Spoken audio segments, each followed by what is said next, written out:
Assalamualaikum warahmatullahi wabarakatuh. Perkenalkan, kami dari kelompok 3. Sebelumnya, izin perkenalkan diri. Nama saya Ervandi Putra Ramadan dengan NIM 2410314057. Nah, nama saya Muhammad Faris Bukhari dengan NIM 2410314070. Nama saya Sama dengan NIM 2410314045. Nama saya Ali Ibrahim dengan NIM 2410314044.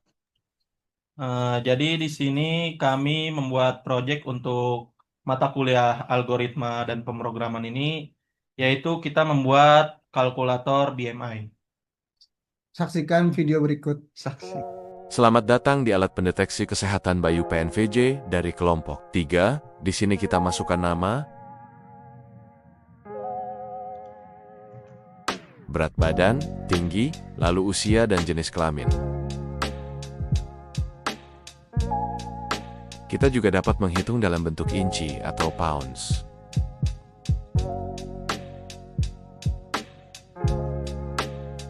Di sini berat badan normal.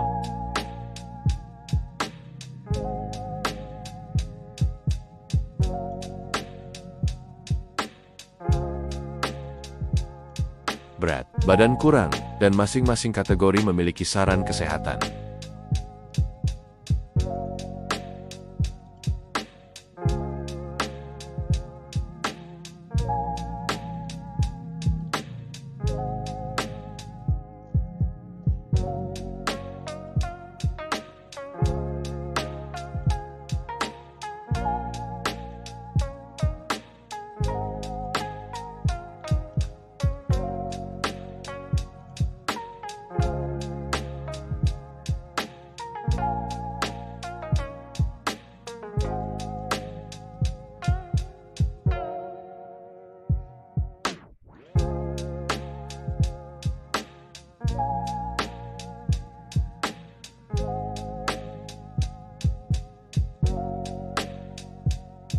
Lalu kita menggunakan sort untuk historis kesehatan kita. Pertama ada selection sort untuk nama, lalu bubble sort untuk kategori BMI, lalu pakai tanggal juga untuk mengesort. Terakhir, ada fitur pencarian nama untuk mencari nama yang telah mengecek kesehatan.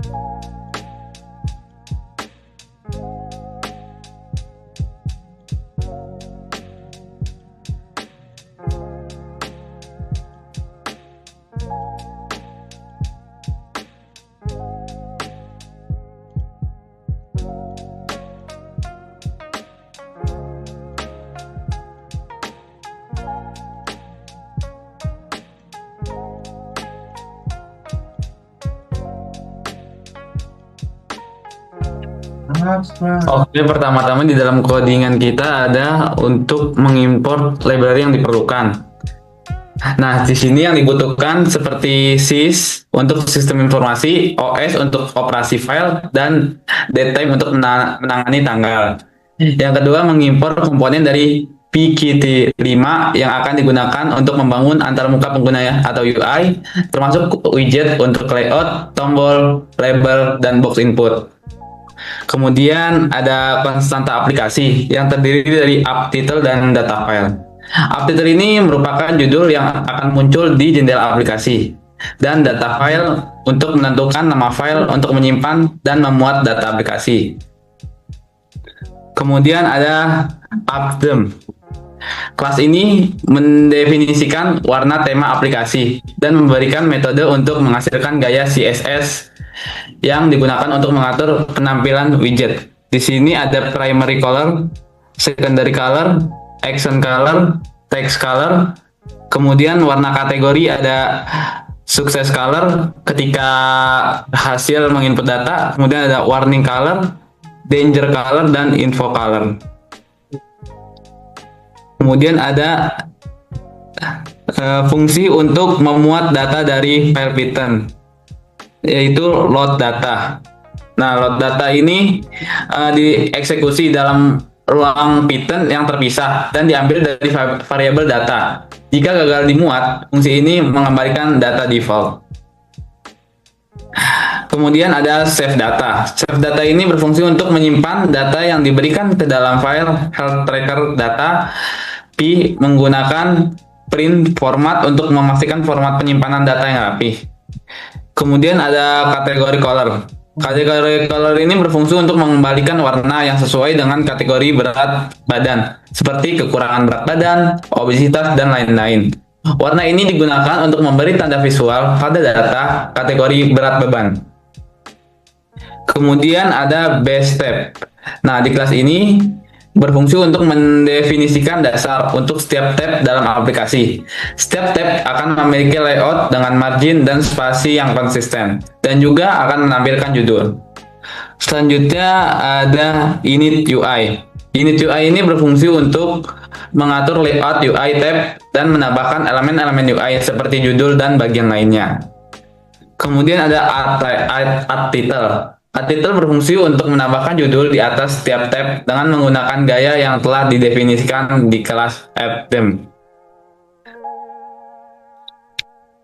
Kemudian ada setup UI, creator input group, dan create button. Create button ini untuk membuat tombol. Lanjut, di sini ada algoritma sorting dan searchingnya. Jadi kami menggunakan bubble sort dan juga selection sort, yang dimana bubble sort ini adalah algoritma dalam pengurutan sederhana yang membandingkan elemen yang berdekatan dan menukarnya. Dan jika tidak berada pada urutan yang benar, proses ini berulang hingga tidak ada lagi pertukaran yang diperlukan. Fungsi ini mengurutkan array berdasarkan kunci tertentu seperti BMI atau nama, dan dapat mengurutkan secara menaik atau menurun tergantung pada parameter reverse. Lalu untuk selection sort ini adalah algoritma pengurutan yang mencari elemen minimum atau maksimum dalam bagian yang belum diurutkan dan menukarnya dengan elemen pertama. Fungsi ini bekerja dengan cara yang serupa dengan bubble sort, namun sedikit lebih efisien pada jumlah perbandingan. Lalu ada sequential search. Sequential search ini adalah algoritma pencarian sederhana yang memeriksa setiap elemen dalam array satu persatu sampai menemukan elemen yang dicari atau mencapai akhir array. Dalam kasus ini, pencarian dilakukan berdasarkan nilai key dan value, dan hasil pencarian dikembalikan dalam bentuk indeks dan elemen yang cocok. Jadi secara garis besar, ini bisa kita ambil kesimpulan dalam pemrograman ini. Jadi untuk ini dia digunakan untuk history dalam pemrogramannya. Jadi setelah kita selesai melakukan kalkulasi BMI, yang sebelum-sebelumnya ini akan disimpan dan kita menggunakan bubble sort, lalu selection, dan juga sequential search. Lanjut.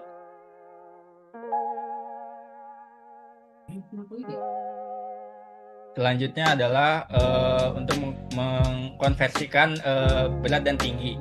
Untuk mengkonversikan berat, kita harus mengkonversi dari lbs ke kilogram. Untuk tinggi, kita harus mengkonversi dari inci ke sentimeter. Jika tinggi dalam bentuk meter, kita harus membaginya dengan 1000, yaitu konversi tinggi ke meter. Lalu untuk menghitung BMI adalah kita akan membagi berat dibagi tinggi pangkat 2.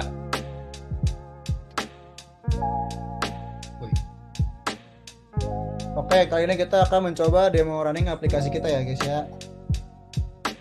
Jadi setelah di running, aplikasinya tuh akan berbentuk UI seperti ini nih. Jadi pertama-tama untuk menggunakan kalkulator BMI ini kita bisa masukin nama. Kita contoh aja Fares. Kita masukin berat badan, ambil 60. Dan masukin juga masukin tinggi juga 180. Dengan usia 19. Ini jangan lupa digituin ke dewasa. Ketika kita pencet hitung BMI, itu akan keluar BMI Anda adalah normal. Ini adalah BMI yang sehat. Nah, untuk saran kesehatannya itu ada beberapa, yaitu kita harus mempertahankan berat badan ideal. Ini kalian bisa baca sendiri. Lalu ketika kalian ingin melihat riwayat kalian tinggal pencet tombol riwayat BMI. Akan muncul beberapa sorting contoh seperti nama, tanggal, berat, tinggi, dan BMI kalian dan kategorinya. Kalian bisa lihat cara ini. Oke. Contoh misalnya contoh misalnya berat badan kalian tuh berlebih atau kurang. Contoh kurang. Berat badannya bisa anggaplah 40, cengkring banget itu. Nah, BMI itu akan menunjukkan kalau kategori kalian itu kurang berat badan. Sementara misalnya kalian itu mempunyai berat badan yang lebih, contoh kalian punya 100 kg dengan tinggi 170 cm, kalian akan dikategorikan sebagai obesitas. Oke. Dan untuk kategori-kategorinya itu berbeda-beda. Contoh obesitas kita bisa lihat tuh konsultasikan ke dokter bla bla bla. Tapi kalau misalnya kalian itu kekurangan berat badan, kategori itu saran-saran juga berbeda tuh, kayak konsumsi makanan dengan kalori lebih tinggi. Dan semuanya itu misalnya kalian tutup aplikasinya juga nih, contoh kalian lihat dulu riwayatnya kan tuh ada 3 kali paling bawah, Fares. Misalnya aplikasinya ditutup juga, kita buka lagi, itu riwayatnya tetap tersimpan. Oke, sekian